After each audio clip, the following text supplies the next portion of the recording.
What's up, Ragin Nation? How's it going? This is Alex. You're watching the Ragin Ronin review. I got a review for you. Last night I saw Noah. Noah is, of course, the story of Noah's Ark, and it is directed by Darren Aronofsky, and it stars Russell Crowe as a title character, and the supporting cast consists of Jennifer Connelly, Ray Winstone, Anthony Hopkins, and also Emma Watson, to name a few. And I also just found out, according to IMDb, that Nick Nolte and Kevin Durant is in it. And that's crazy because I didn't even recognize them or see them in any scene. So I'm just thinking that they could possibly be playing those things, you know, those things in the movie. Anyways, when you watch the movie, you'll know what I'm talking about.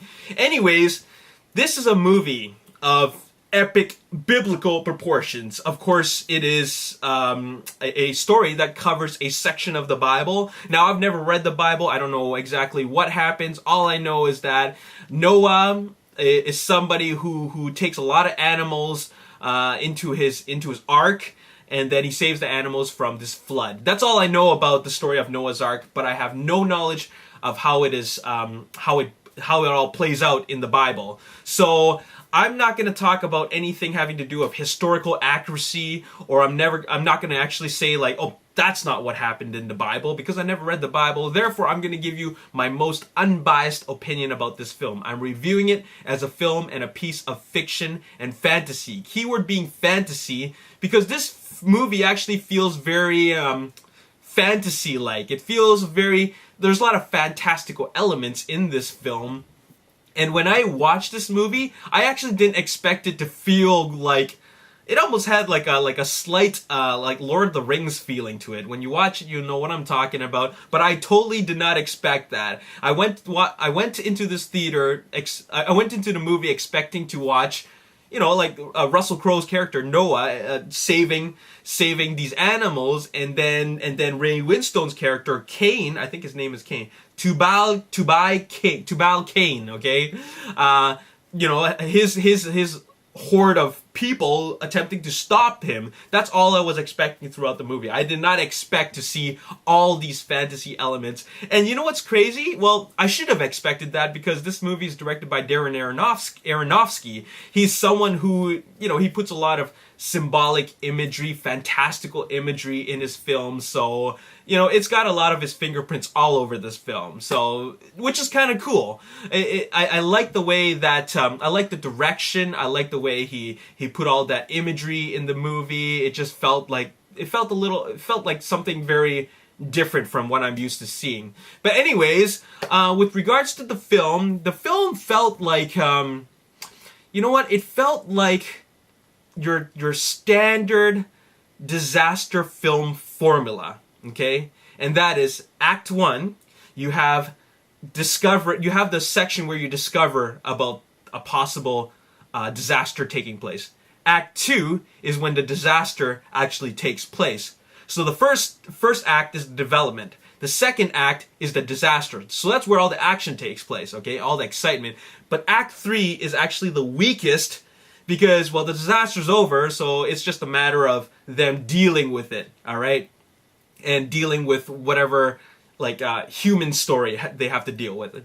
And that's what I find is the weakest act in the film. It's kind of like, okay, development, action, excitement, and then zoom, it goes straight down. Because now the disaster's over, and then, well, that's what we're really watching the movie for. I mean, that's what, when I go into this movie, I'm expected to watch some kind of epic disaster, excitement. You know, I'm there to be entertained, which I really, really was.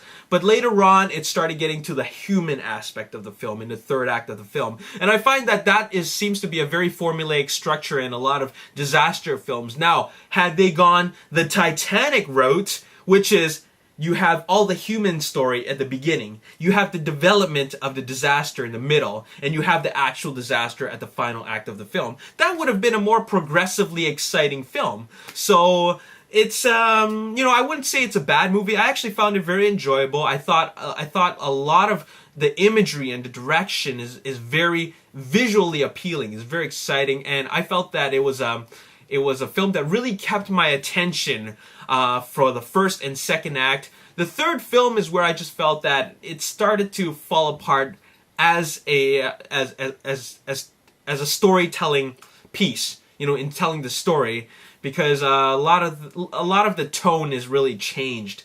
It's changed a lot in the third act of the film. Now, going back to talking about historical accuracy, which is something that I said at the beginning of this review I wouldn't cover, I have a feeling that anything that happened in the third act of the film didn't actually happen in the Bible. I'm just going to throw that out there. If I'm wrong, then I'm wrong, but I'm just going to take a wild guess and say that didn't actually happen. Because I think it's a little bit out there. But anyways, that's all I gotta say in this video. I just gotta say that it is pretty exciting. It's got a lot of development in it, and there's some elements that are very fantasy-like, which really kept my attention. And I think there was great performances from the actors. It's actually it's a great story. It's a fantastic story. It all really comes down to how it was executed. And I think that Darren Aronofsky did a decent job with this movie.